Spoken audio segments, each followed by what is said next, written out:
Tapos ko na nalinisan, no? Ito mga idol, ang 5 piso bagong bayani commemorative coin ay inilabas ng Bangko Sentral ng Pilipinas noong 2014.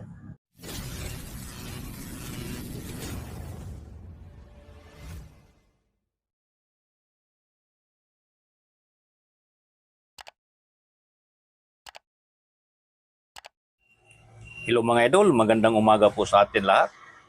At sa araw na to ay pizza 21 ng July 2026. Mayroon lang po akong share sa inyo isang coin na commemorative, isang OFW bayani. Ito mga idol.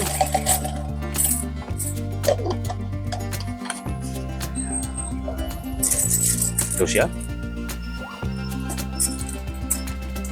3, 4, 5, 6, 7, 8, 9, 10, 11, 12, 13, 14, 15, 16, 17, 18, 19, 20, 21, 22, 23, 24, 25, 26, 27. 27 pieces po ito mga idol. Ito siya. Medyo marumi po siya mga idol, pero lilinisan po natin ito gamit po ang metal polish. Ito po mga idol.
So, makintab na siya mga idol, oh.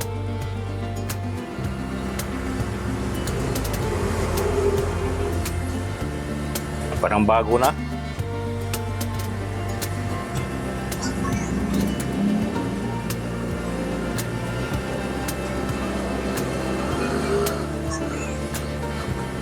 So, oh, kintab na mga idol. Isa pa. Ito, marumi ito mga idol, oh. Parang nagkalawang.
Bumalik sa bago mga idol, oh.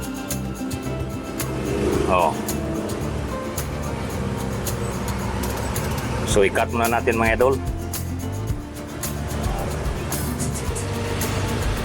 Ito mga idol, bago na. Tapos ko na nalinisan, oh.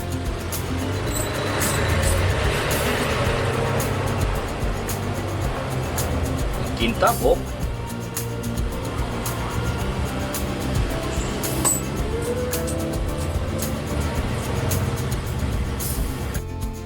ito mga idol, ang 5 piso bagong bayani commemorative coin ay inilabas ng Bangko Sentral ng Pilipinas o BSP noong 2014 bilang pagpupugay sa mga overseas Filipino workers o OFWs na tinaguri ang bagong bayani. Ang design nito mga idol sa legal tender pa rin na maaaring pambayad itong 5 piso noong 2014. Ito ay materials nito ay necklace brass. Ang dami nito nga tinatayang nasa 10 million piraso ito noong 2014.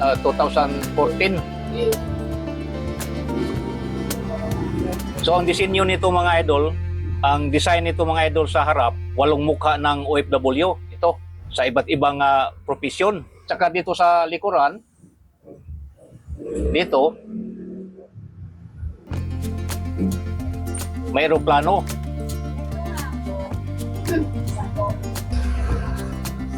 Dito mga idol, nakaukit ang mga bansang maraming Pilipino manggagawa. Dito nakasulat dito.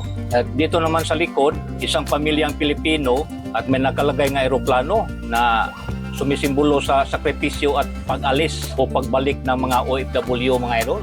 Dito mga idol, ito may nakasulat dito sa baba na ito po yung mga lugar ng bansa kung saan sila nagtatrabaho ng ating mga kababayan mga idol. Yan. Ang iba sa United States, Saudi Arabia, Malaysia, UAE o United Arab Emirates, saka Canada, Japan, Australia, Qatar, United Kingdom, Mexico, Hong Kong, saka Singapore, Kuwait, Taiwan, Jordan, South Korea, Germany, Poland, Bahrain, France, Oman, Israel, Lebanon, Libya mga idol, Guam, Switzerland at saka Norway. Dito po ang ating mga kababayan mga idol na sipuntahan sa mga lugar na yan. Kaya hindi basta-basta po ang sakripisyo ng ating mga bagong bayaning OFW. Dito po sila inilagay sa 5 piso coin. Dito sila nagre-remit ng mga kinikita para sa ating bayan.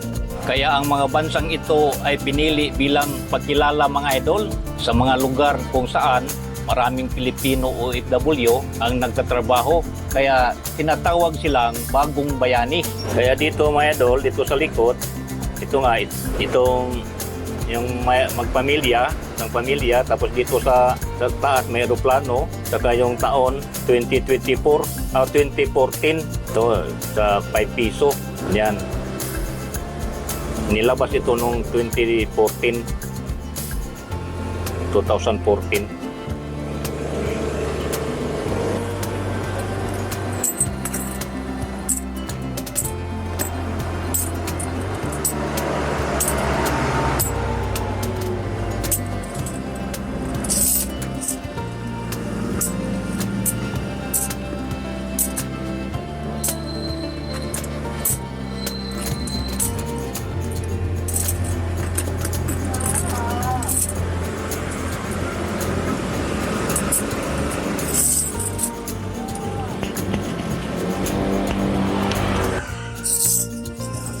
Bagong bayani. Ito mga idol.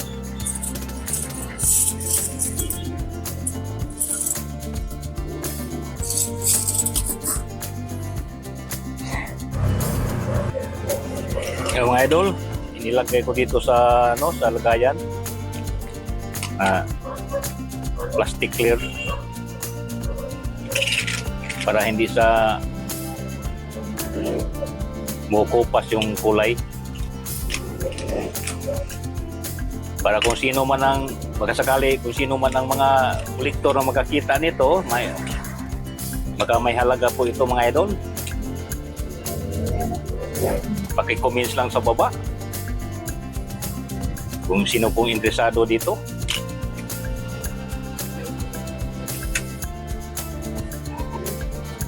So abangan din nyo mga idol, mayroon din akong Lipi Gold landing sa panahon ng mga Hapon kay MacArthur. Hindi pa ito nalinisan mga idol. Abangan nyo na lang sa sunod video mga idol. Maraming salamat sa panonood nyo mga idol. Kung nagustuhan ninyo ang video mga idol, paki-like, paki-comment, paki-share, paki-subscribe at pindutin ang notification bell para lagi kayong updated sa mga bago kong upload. Salamat po mga idol.